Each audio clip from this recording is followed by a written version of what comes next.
সরকারি বিদ্যালয়ে অতিরিক্ত ফিস নেওয়ার কারণে ক্ষিপ্ত হয়ে উঠল ছাত্রীরা। সমষ্টি উন্নয়ন আধিকারিক দফতরের সামনে বসে দফায় দফায় অবস্থান বিক্ষোভ ছাত্রীদের। নদিয়ার ফুলিয়ার বালিকা বিদ্যালয়ে প্রায় 200 জন ছাত্রী দাবি নিয়ে বসে অবস্থান বিক্ষোভে। ছাত্রীদের দাবি, বেশ কয়েক দফায় টাকা নেওয়া হয়েছে তাদের কাছ থেকে, কিন্তু শেষ পর্যন্ত অতিরিক্ত ফিস নেওয়া হচ্ছে। যেখানে সরকারি একাধিক সুবিধা রয়েছে সেখানে কেন তাদের কাছ থেকে অতিরিক্ত ফিস নেওয়া হবে?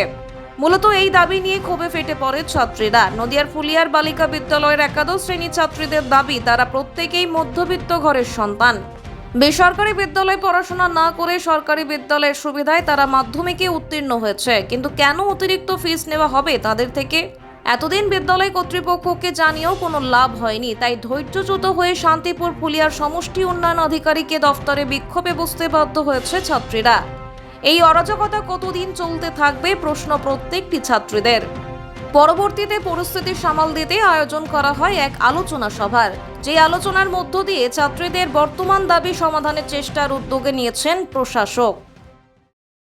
ছাত্রী ভিডিও অফিসের সামনে কেন বসেছে? আমরা নতুন ভর্তি হয়েছে ক্লাস 11 এর ফুলিয়া বালিকা বিদ্যালয়ের ছাত্রী। আমাদের ভর্তির সময় প্রত্যেকটি স্কুলে 440 টাকা করে নেওয়া হয়েছে, আমাদের স্কুলে 640 টাকা নেওয়া হয়েছে। এটা বলেছে কাউন্সিল যাচ্ছে।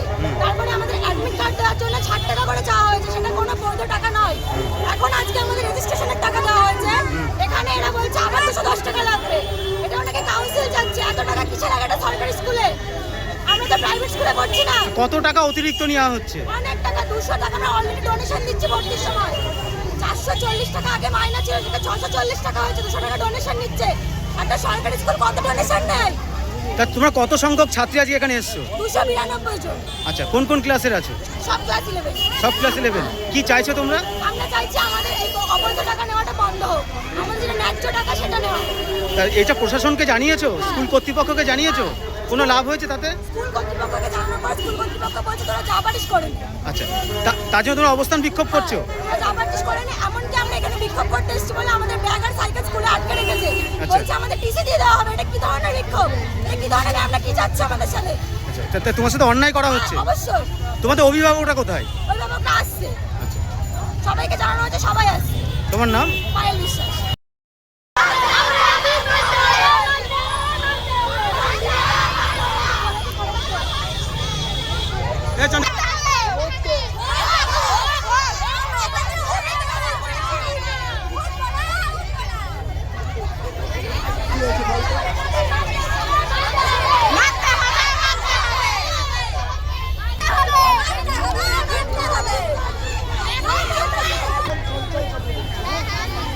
এবার বিষয়টা হচ্ছে, আমি চাই না তোরা রোদে এত কষ্ট কর, তোদের অবরোধ তোলার জন্য নয়, কিন্তু তোরা আমার মায়ের মতো, তোরা আমার সন্তান।